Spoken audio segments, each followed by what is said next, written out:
Welcome to Driving the Line, the pursuit of safety, where we talk about the real issues out on the road, focus on safe driving, and learn industry best practices from your hosts Kenny Ray, Mike Bohan, and Jim Seibert, in the hopes that by driving the line, we get more drivers home safe and sound. This podcast was made possible by Marsh McLennan Agency. Hello, everybody. Welcome to Driving the Line, the pursuit of safety. I'm Jim Seibert, and I am joined today with Mike Bohan and Kenny Ray, my co-hosts and friends. Welcome to the new year. 2023 was an exciting time as we stood up this Driving the Line podcast. We have recorded 24 episodes. I hope you don't feel like you got to go back and listen at everything from the beginning, but I will tell you, we've covered a lot of great stuff, but feel free to join us now and come along for the ride. I hope you and your families and friends have celebrated a happy new year and you've had a good Christmas season. Today, we're going to be discussing mental health, and it is a topic that Kenny, Mike, and I are not the most qualified in. If you know us, if you've listened, you'll know that we're pretty regulatory. We are focused on the books, the regulations, how is it applicable out in the field. And although we may have encountered mental health, we've heard the issues, we've witnessed some of the side effects, we are not the go-to. We're not the subject matter experts. But it is something that we know is significant. And it's something where there's a stigma involved in our industries of ag and transportation, a stigma that many people don't want to talk about. They want to be rough and tough and think, hey, I'm going to handle it. I'm just going to bury this and it'll go away. Given our lack of knowledge and our central focus, we've decided to bring in for the first time a guest today. And that guest is Bruce Morton. And Bruce Morton is a subject matter expert on the topic. He works in the construction industry as a consultant. And it just so happens that he is a risk consultant peer of ours with Marsh McLennan Agencies. And he is out of the Milwaukee office. Bruce, I don't know if you can believe it or not, but we have made it a full year without having anybody on. And we have just covered everything that we thought is really applicable and important, something to stand up the first year with. And we're going to diversify a little bit, and for good cause, I believe. So, Bruce, would you please tell us about yourself? How did you become an advocate for mental health in the construction industry? Well, first off, a great passion for mental health with dealing with my family's mental health issues, specifically my son, going back, 7 years ago, when people didn't know what to do when they were having mental health issues, and insurance coverage was poor at best, and finding someone to help you out was like, going through a bag of rocks or a bag of needles or needle in a haystack, whatever you want to say. And it was hard. It was hard on our family. And we chose, just like many people in industry and in the trades, chose to hide it and not come forward because of that stigma, because of that shame, right? We can't help our son. We can't help our daughter. Are we bad parents?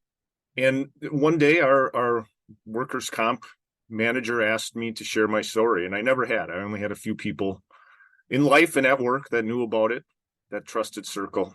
And it was for NAMI, Donations National Alliance for Mental Illness. And when I did it, crying, but I did it. But the outreach after that, and me and my wife talked, was so great that we chose that we need to come forward because there's probably other people struggling with this. And so we started to dabble in things, me and my wife, and go to peer-to-peer groups and things like that. But really the light bulb was probably 4 years ago, maybe 5 years ago, twofold. We got a call at our office, one of our trucking companies had a driver who came in and said he was thinking of taking his life. So they called us. And unfortunately, we did not know what to do. There was nothing in place. We were scared. We were worried about the client. Luckily, MMA has some amazingly talented wellness consultants that we were able to call, and they helped us out. And we were able to help that driver out. But as an office, we went, wait a second. Any of us could get that call at any day. It could be an account manager. It could be a producer. It could be safety. It could be HR. We need to train ourselves on this so we're prepared, because that's only one client. Imagine if more come through. And they did, but we were prepared. We dove into it pretty good. And we were at a meeting with my safety directors for AGC of Wisconsin. And someone had just had a suicide, one of the bigger GCs. This is the second situation. And he asked how many people out of 32 were doing anything for mental health. And me, him, and one other contractor raised their hands. So 3 out of 32. That's terrible. Absolutely terrible.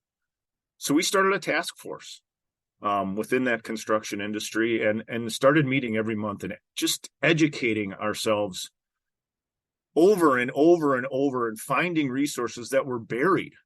And why are these buried? They shouldn't be buried. They're buried within the union, within the non-union companies, within the trucking, within the ag. It doesn't matter. It's all the same. So we painstakingly, for a better part of 2 years, kept educating and bringing people in and subject matter experts and just compiling all this data and vomiting it on a website, because we're just safety people, right? We don't know how to do websites or anything great. That's just, we want to be forward facing in front of our people, in front of our coworkers, and we want to help them, right? Because all these industries are struggling to get workers, struggling to get people to show up. We want to support them. The days of us just going, oh, you had 3 no show, no calls, you're fired. Well, we can't do that, because we need that person and we need to support them. So we had to change the attitude within the industry. And that's something hard to do within any industry, let alone construction, right? Because we're big, we're macho, we're men. We don't talk about feelings, rub your dirt in it. And we're all middle-aged. And that's how we were raised, right? How many times has my dad asked me about my feelings in 47 years? 0. Marine vet. That's just how it goes.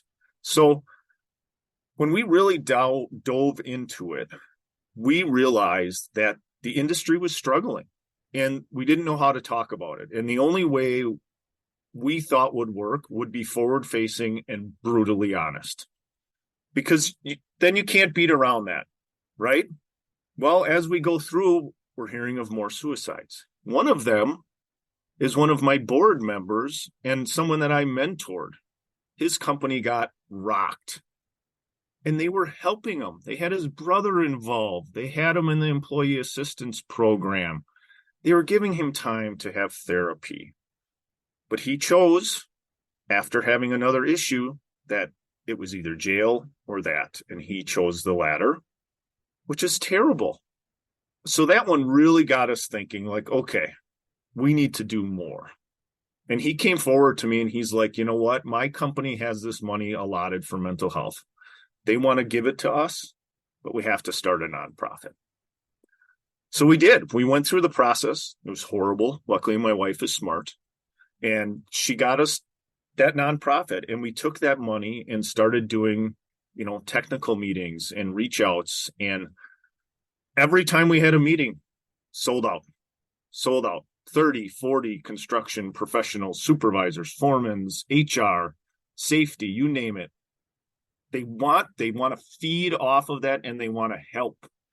And I think that's what's the great thing about any industry that you're in. Once you get enough stars in a room and they want to back it, and these big GCs want to back it, you're talking some of the top GCs that do, all together do $2 billion worth of work in the Milwaukee area. And when their presidents stand up and go, I support this, that makes a wave throughout the industry.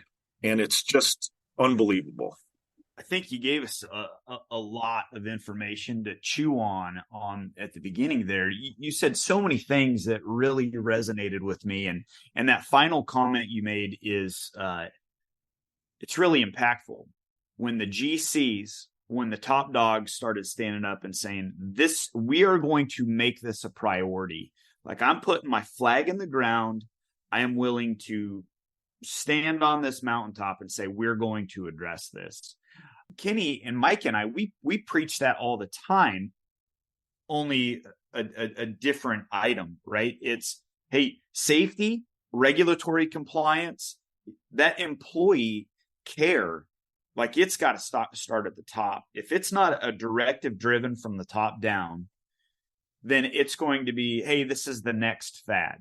And that next fad is a kind of a personal experience for me. And that's, you talked about the Marine Corps vet dad, right? Well, in the military, we think about PTSD wasn't a common term, right? The global war on terrorism kind of sparked this PTSD word, and it might have been around, but it didn't become a strong focal point. We didn't start talking about the 22 suicides a day. We didn't have all these mental health programs in the military until the global war on terrorism started. But before, when we think about like my heroes, the Vietnam War vets, the Korean War vets, World War II, these guys that came back, if they didn't have that support structure that me, being a young buck, new war guy, kind of had. And so alcohol, abuse, suicide, all of that stuff, but they blamed it under so many other things. And they almost shamed those men into saying, hey, snap out of it. You're being weak. And we all did bad things. And that shame probably drove all those other poor reactions to it. And so I resonated with that Marine Corps vet thing. And you're kind of building around this next thought or idea, but how would you correlate, if you could, being you're focused in the construction world, and, Kenny and Mike are going to be able to build on this really good here, but the construction world and the trucking world, can you make some correlations between the two? And where do you think that there could be significant differences that could affect mental health in different ways than what your primary area of focus is? Yeah, I mean, I handle all of our fleet and trucking as well, and I will tell you, they are very similar, just in management style, predominantly family owned. So you have a lot of moving pieces, been around for a long time, fast pace, right? We have to hit our deadlines, and those deadlines aren't getting easier to hit. Everything's faster, give me. We need our stuff, right? Amazon gets it to you first day. Well, we can't really do that with an over-the-road trucker, right? We want our buildings built faster. We want our remodelings done. It's male dominated. We're in that 45 to 65 range of employees. These guys work hard. Their bodies are beat up. So it's hard for them to stay physically in shape. Even though we want them to, we want to support that. And you said the substance abuse, both sides, substance abuse is quite high. When I do these mental health talks and I asked the crowd, what do you do for your self-love? What do you think I hear in Wisconsin? Drink. Well, we know that, but we want you to do something else, have a backup. And what do we do for that with these truckers who are on the road, 3, 4, 5 days a week? They're not seeing their families. They're not home for events that they're missing, which, makes them lonely, and they can have issues. Same with my construction workers who travel. I mean, right now they're pedal to the floor. They got to get all this concrete in, all this asphalt in. They're working 6 days a week. Some of them, my sheet metal guys trying to batten up buildings, and window guys 7 days a week. Dark to dark, come home, shower, go to bed, get up, with no social life, which is tough, with no family connection, right? I'm an extrovert. I got the A personality. I feed off of it, and my story took a turn. Let's go there right now. I mean, a year and a half ago, I got a chicken bone stuck in my throat, and it was traumatizing, and it pushed my anxiety through the roof, but I could always control it. I thought I was better than anxiety. And that's not the case. It's just like physical health and mental health. You have to take care of it. Well, it took me a year and a half to go in and I became an introvert, and I didn't want to do tasks, and I didn't want to go to work, and I didn't want to go to social situations because I thought someone would know and they'd want to talk about it. Well, here's the guy that's been talking about it for 5 years, and it took a year and a half. Well, data shows that it can take people in the construction industry and trucking industry, male dominated, up to 11 years to get help for a mental health issue. Imagine if you had a bad back for 11 years. How would you feel? How would you be at work? Pissy, moody, maybe going to alcohol or drugs, right? But I'm here to tell you that it can help, and it can make you better. It can make you stronger, just like with physical health, that mental health piece. You have to work at it. And we need to give these workers those resources, especially if they're on the road. There's apps, there's online, there is things to do, and some of them are ashamed to do it in person, right? I used to think that when I went into therapy. If I walk into this office, am I going to see someone I know? Well, now you don't have to do that. It's right at their fingertips. We just have to give them their resources, right? Most of those workers aren't going to come forward. So we have to be forward facing and just keep vomiting it to them over and over and over. What does it say? Is it 7 times to get it through your noggin? So think of the workers that are out there. It probably takes me like 14 times to get something to stick, right? So I'm here to share what I went through and what has worked for me with, a combination of medication that sucked for nearly 6 months. So I get it. I wish there was a medication that, you have a headache, you take a Tylenol, it's gone. Well, you have anxiety, you take it for 60 days. It's a trial, but that combination with some therapy and doing talks on it, which is, you think would be the other way, right? To talk about it, you think it would be, ooh, man, that's stressful. No, it can be rewarding.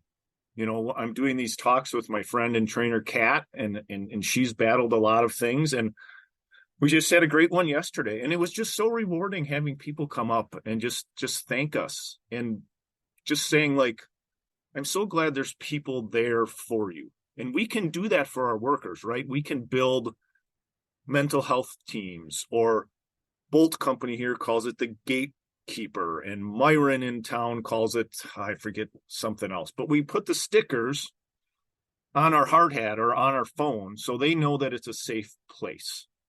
So we have to build those teams, and they don't have to be robust, and they don't need a lot of training. You could do a simply QPR training, which is question, persuade, refer, 1.5 hours. You can do it online. You can do it in person. You can do it through NAMI.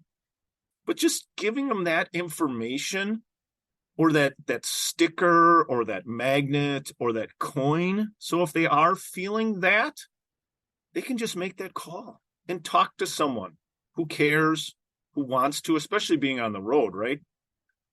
That is great resource. And it should be out there. But a lot of these companies, they don't have it. Or it's only through their employee benefits, and it's not through their regular day-to-day. But we all know, who wants to go search on their insurance website for employee benefits? Do we even know how to log in? Like, that's the other thing, like giving them support with that. Like, here it is, forward facing, here's the number, here's the login, and continuing to give it to them every month, not in October or not in May. Like, it just has to be done all the time, just like safety, just like compliance, right? You don't get compliant overnight. I tell my clients, it's probably 3 years if you're in a bad way, right? You have to do steps to get yourself there. And I think we can do that with mental health, and we can pair that with physical health and compliance and regulation. Well, Bruce, I want to, you mentioned something about the time it takes for people to get help. when you're looking at mental health issues and you mentioned up to 11 years, it may take somebody to actually get help. Is some of that people recognizing they have an issue, and then it kind of transitions into, well, I recognize I might have a problem, but then there's that shame aspect. So I'm going to hold back and I'm not going to go get the help. Is that kind of the process it goes through? Because I feel like, especially with our truck drivers out there that may be listening to us, they may have some stuff going on and they don't even realize what's going on. They can't put it into words. They can't express what's going on. They just know, I don't feel right, but they would never even go to the place where they say, well, I've got a mental health issue, but that's the direction they need to go. Is that kind of the process it goes through that you see? Yeah. So that when we train and when we do some of that QPR training, we train on those signs and symptoms. And then we talk about duration, right? So if I wake up one day and my head was spinning because I had a meeting coming up, but that goes away.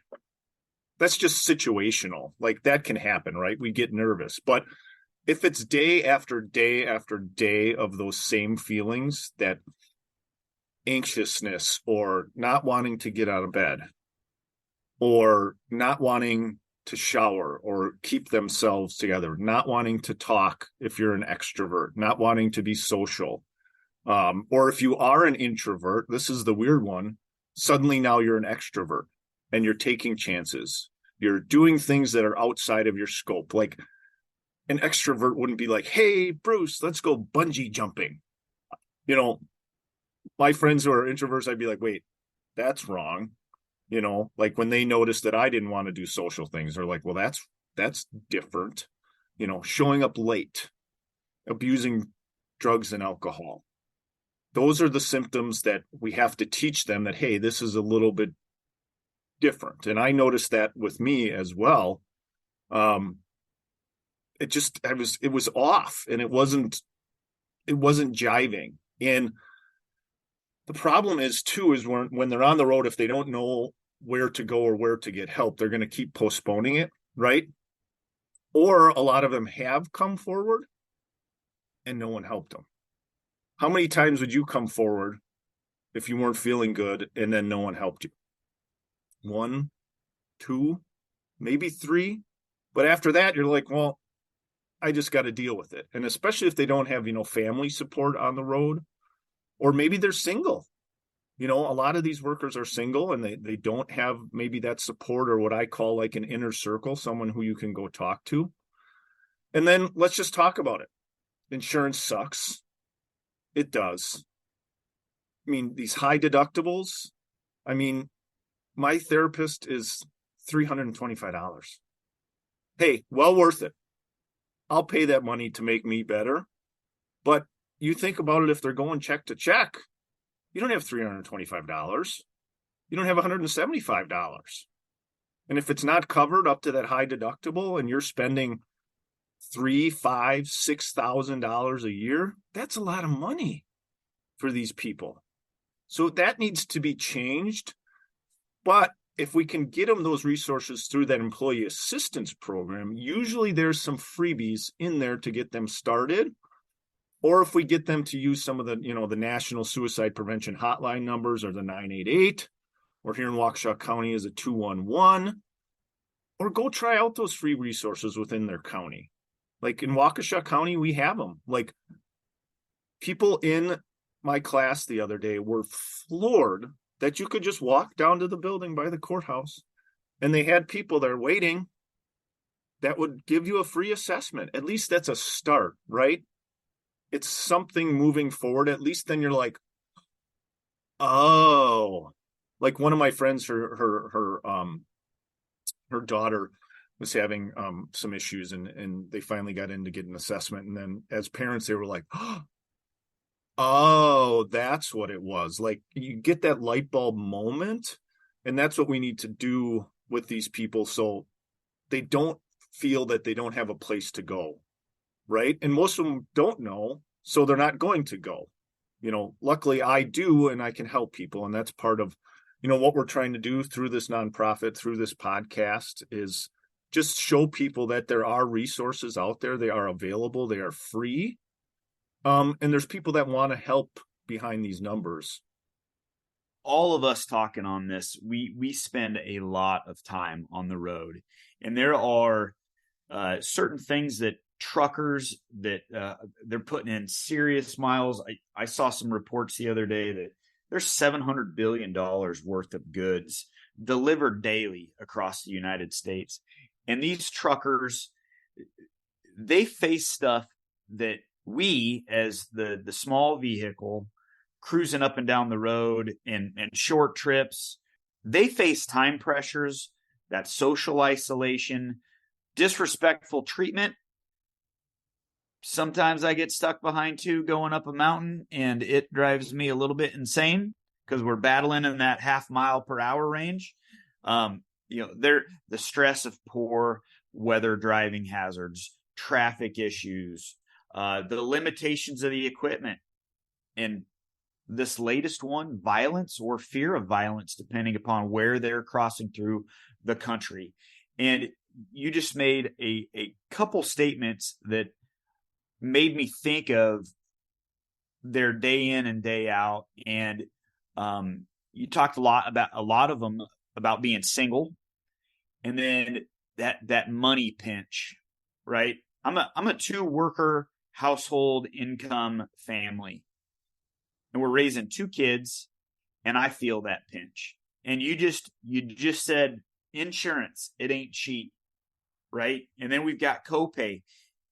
And that adds a level of stressor when I know that something's wrong. I need to talk to somebody, and I can't be so selfish, is their mind, to say, I'm going to spend this money on me.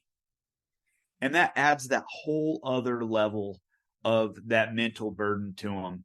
And so some of those things that you listed on at the end there, some of the free contacts, I've got a few free contacts I'm going to share as well a little bit later on in our podcast for today. I'd like to rotate, and let's talk about effects that you see mental health on the family. And if you could expand into what's that dynamic like when what's the effects, your experiences, and when one is not on because of poor mental health, that effect, that work environment, all of those stressors that I just kind of listed, what's that impact on the family like?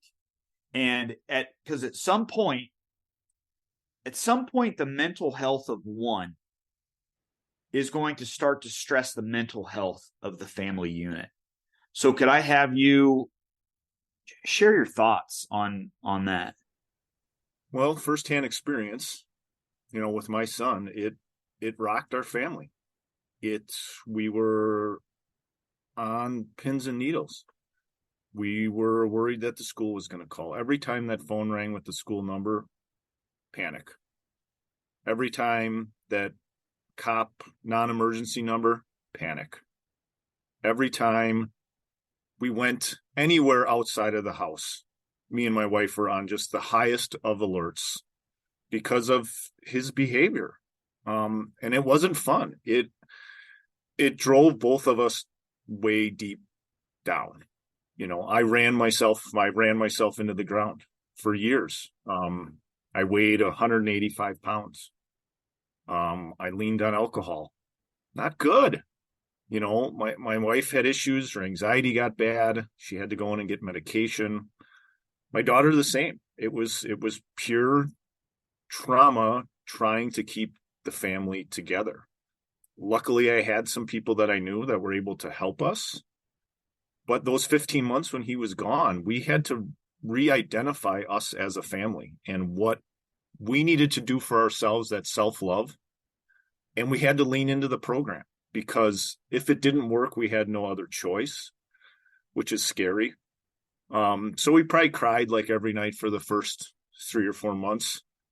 But, we didn't have a good support team. Unfortunately, we lost family members. We lost friends because they thought we were bad parents. And they thought we made a bad choice after all that he had went through. And it wasn't a bad choice. It's a success. He's a junior in high school. He's on one 3 mil medication. Was it absolute hell? Yes. Do I have people come forward to talk to me about it? Yes. And all their families. I have a friend who's a mom right now that's going through it, and she is just, her husband works as an electrician. He's gone. So she's like a single parent with 2 young kids. And she just called me and she's bawling. She's like, I don't know what to do. I'm like, well, you tell me what you need and I'll get you a resource. Like, I see it within these families, and everybody's like, how did you and your wife make it? I'm like, we had to double down. Like, we had to concentrate on us, on our daughter, on our lives, and we had to build it in. And I know that might seem silly, and I talked about this yesterday, but we built in time to be with the daughter, date night, time to be on Zoom with our son, trips to Montana almost every month, working out, meals, just simple stuff, and gathering our team. So when he came back, we were ready, and we were. And that doesn't mean that it's all roses and cheesecake now, but we're prepared. And that's what I want other people to be, is prepared, and be able to have those resources, or to be able to have an outlet, or a healthy outlet, so they can help themselves. That is the hardest part. And that's what we talk about a lot, is that self-love. What does that look like for you? What is your outlet? What do you do when you get anxious, or you feel depressed, or just general nervous? It doesn't have to be a mental health issue, right? You're in a pissy mood, or you're down. You don't need a diagnosis to know that. So what is your go-to? Mine is exercise. Man, it kicks me square in the butt with a steel toe boot and knocks it right out of me. So I know I can do that. The other thing for me, cooking. Play some Morgan Wallen, crank it up, pour a cocktail, and I'm just going to cook away. It's weird, but it's a passion. It's something that distracts you. But I've realized that sometimes you have to bury the anchor. You have to sit in your feelings in order to place them where they should be. Either get rid of them or put them aside and come back to later. Because if they fester, right? You know how that is. It's like if they fester for so long, it's like a rash or chicken pox. You keep scratching it, right? It's going to get worse. Our body can only do so much in that frontal lobe to protect what our mind is doing. So eventually we have to look at that and release that trauma. So when I see burying the anchor, it's like thinking about a feeling, processing that feeling, and then just you bury that anchor. You get rid of it. Can you come back? Certainly. But for me, I like to bury it and leave it. I have a coworker who tells me, nope, she likes to put it in columns in her journal and then come back because she can't release it. Like, that doesn't work for her. And I'm like, awesome. Great for you that you know what you're doing. But me being, I want to get up, get it done, and get out. That's my personality. So my therapist recognized that. So she's like, let's just jump right in. But you have to find out what works for you. People tell me all sorts of different things, biking, video games, shooting guns. And I say, as long as it's not at people, like a shooting range is fine. But you just have to find it. And you might have to experience a bunch of things and fail, but keep going. We just had a meeting with our ops manager and our team about, work process and what do you want to get out of your work? And they were like, oh, Bruce, you never fail. You just go do this. I'm like, no, I just don't tell people about it. It's like turning in an evaluation that you gave out that has a bad comment. You don't want to turn that in. Like, you want to improve on it, but I tell them it's okay to fail. You might not find the right therapist or the right medication at first, but keep going forward, no matter how slow that is. And it's fine, but it's going to make you better as a person, as a husband, as a coworker. In the end, trust me, it will. It might be hard and muddy and rocky and gross, but I can tell you from personal experience and from my family's experience and many, many others, it's going to get better if you trust that process. Yeah, that message of resiliency, I think, is really good for the listeners here. And sometimes people, they could absolutely be past the point of their own resiliency. Okay, I've fought for so long how there's just I got no emotional strength whatsoever left, and you're expecting me to say, okay, one more step in front of the other, one more step in front of the other. At some point, like you've said many times before so far on this call, it's if you're done and you can't take another step, at least reach up and hand the baton off. Okay, and that's where that professional help really comes in, that different scope or treatment. Just like you're saying, it's one counselor may not help or be as good as another counselor. And it's not that they're not as good, but maybe you're not getting what you need from one. And so keep looking. Kenny, I'd really like to pull you in on a specific topic here and catch some of your thoughts. We know that trucking is hard, absolutely hard on the driver, and it's hard on the driver's family. And it's a really big contributor to the emotional toll that the trucking career takes on the drivers. Just that string of words there. What comes to your head? You're a trucker's son, and you have lived in the transportation trucking world. What do you think when I talk about the toll on the family? It's real personal for me. We're always real transparent with our listeners on this podcast, and I've alluded before that I'm the old guy on the team. I'm 63 years old, and I still carry what I'm going to call emotional scars from being raised in a trucking home. And my dad was not an abusive dad. My dad was a very loving father, very sentimental, and we were a very affectionate family. And part of that was the fact that he was always gone. So when he was home, that time was very, very precious. And I'm the oldest of four boys, and I think I could speak collectively for my three little brothers. It's different when you're growing up and your dad is the one that's never, ever, ever at events. Doesn't come to Cub Scouts, doesn't come to Boy Scouts, not with you at church on Sunday, doesn't make your athletic events, doesn't make parents' night at school. Your dad's just simply not there. And it wasn't that he was negligent. It wasn't that he was out doing something inappropriate. He was out making a living. It's just happened that his job kept him away all the time. And I watched, and as I got older and could actually watch things, the impacts that it had on my mother, realizing that she basically had to carry both roles during the time we were small. It used to embarrass me. My mama would be the only woman, and I grew up in the 60s and the early 70s, but my mother would be out mowing the yard before us boys got big enough to push a lawnmower. And everybody else, their daddy mowed the yard. And it's because my daddy wasn't home. I remember one time we still called it the hot water heater, which I know is redundant in the country, but the water heater went out and there was water everywhere. And there weren't any cell phones back then. And finally, when Daddy called in from a payphone somewhere, Mother said there's water everywhere and I don't know what to do.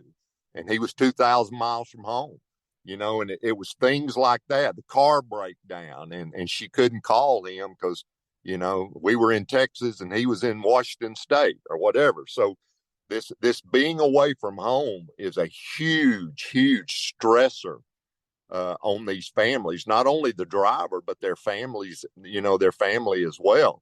And, Mike and I, we speak a lot at driver meetings. And I always, to build rapport with truck drivers, I always tell them I'm the son of a truck driver. And I always give them a little bit of a background there about standing on a football field or a basketball court, looking up in the bleachers and wondering if my dad was going to be there when everybody else's was. And invariably he wouldn't make it in. And what's interesting, and I'm going somewhere with this, when Mike and I making presentations to drivers, we always talk about regulatory affairs. We talk about safety affairs. And I just share my story just to build rapport. But when I get through and drivers come up to me, they don't come up and ask questions about hours of service. They don't come up and ask about CSA scores. They come up and relate to me how that they miss their family, the stress it puts on the marriage, the fact that they have so many regrets of the things they've missed from their kids. And, you know, when these drivers are driving up and down the highway and spending 8, 10, 12 hours a day in that truck and then sleeping in that truck, their mind is, even though they're doing their job, you know, their mind is on home, it's on family. And they're thinking about the fact that their 16-year-old daughter just walked in, told her mother she was pregnant, or, you know, their kids are not doing well at school and the teacher wants to have a conference with the parents and he's not going to be in. And I've had so many of these drivers say, you know what, I'm eminently successful as a truck driver and I'm an abject failure as a husband, as a dad. And it just, and I'm tickled to death Bruce is on here and bring his expertise. But, you know, when we take and start applying these mental health principles to truck drivers, we have to recognize the elephant in the room, and that is the tremendous amount of stress it puts on the driver and the family when they basically are gone all the time. They basically they're a remote husband, they're a remote dad. And I know I'm being gender specific here, but we're still predominantly a male driver industry. So these men are trying to be good husbands, they're trying to be good dads, and yet they're trying to do that remotely.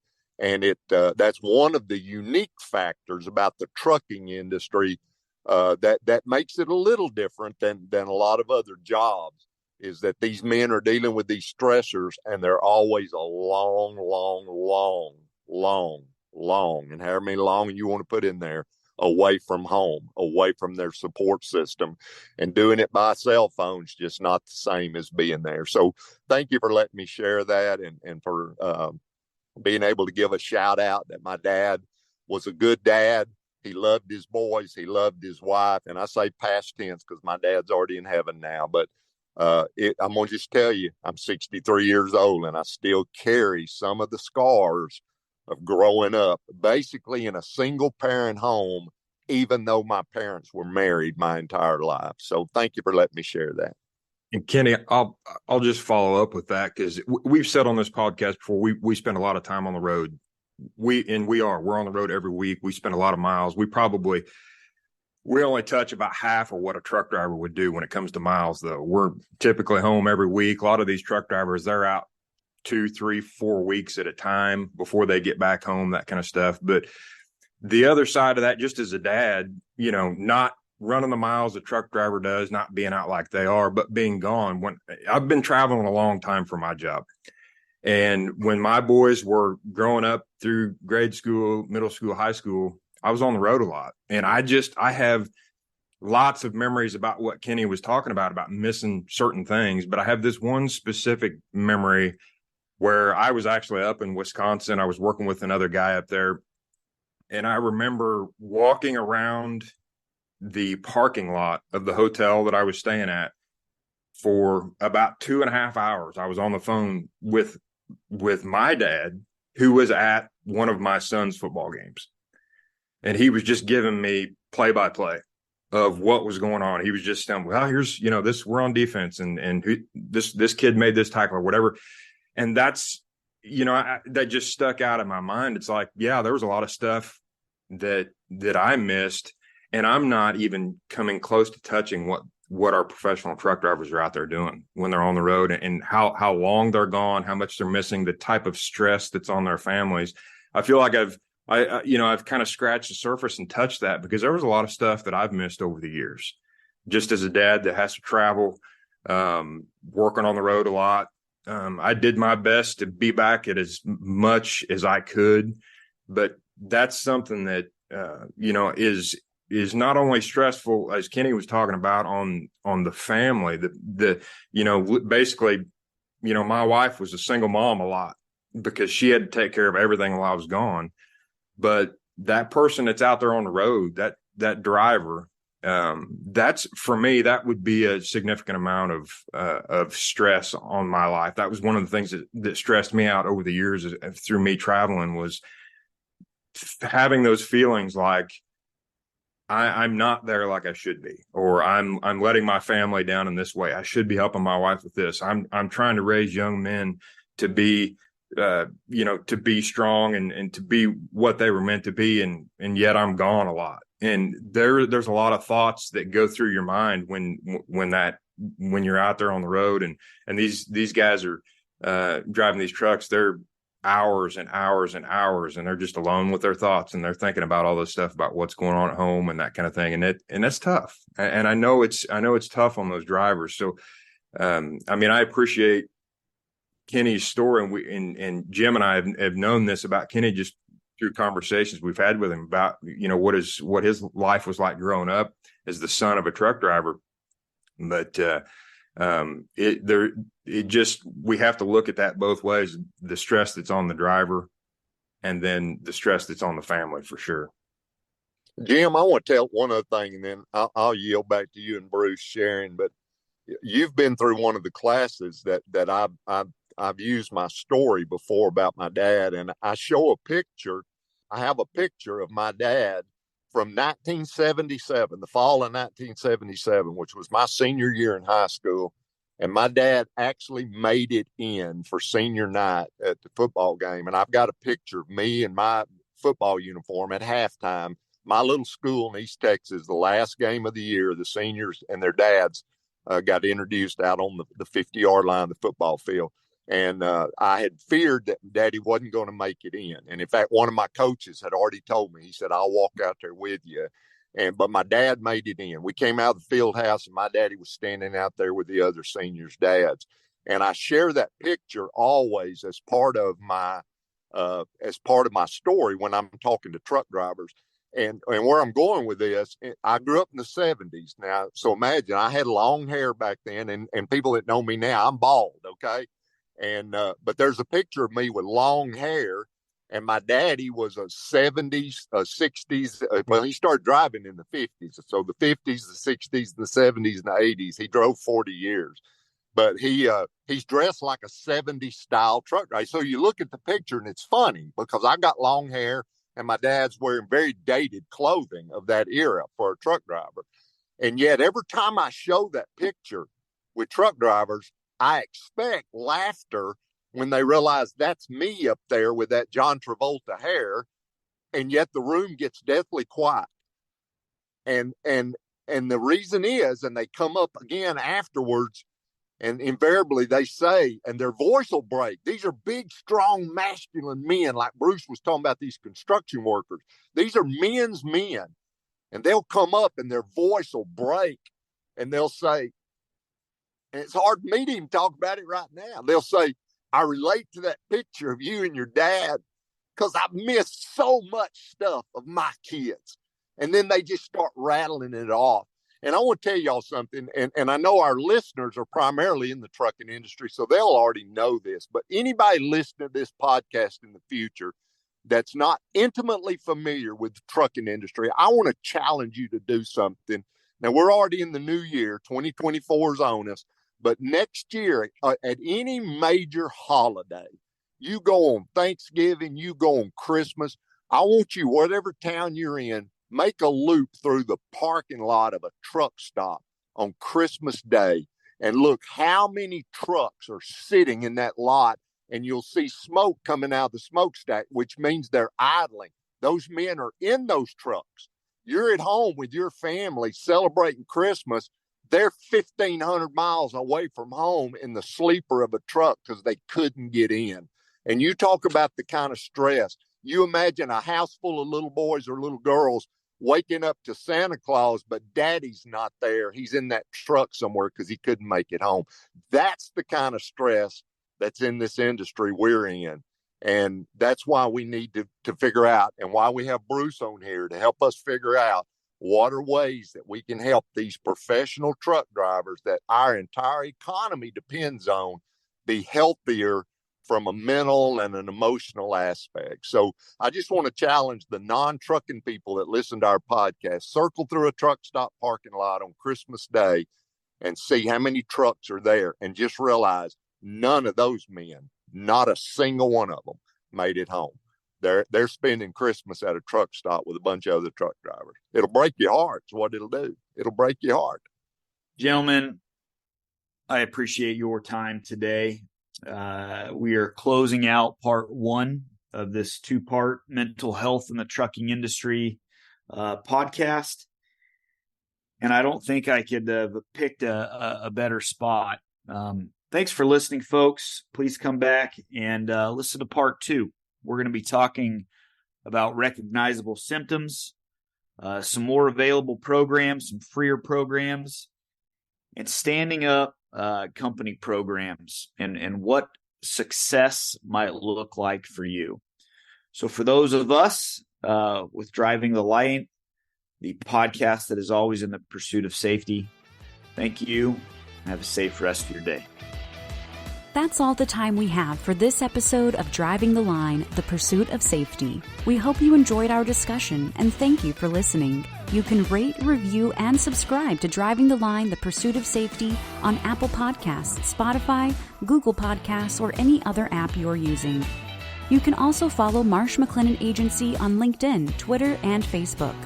Until next time, thanks again for listening. Drive safely, everyone.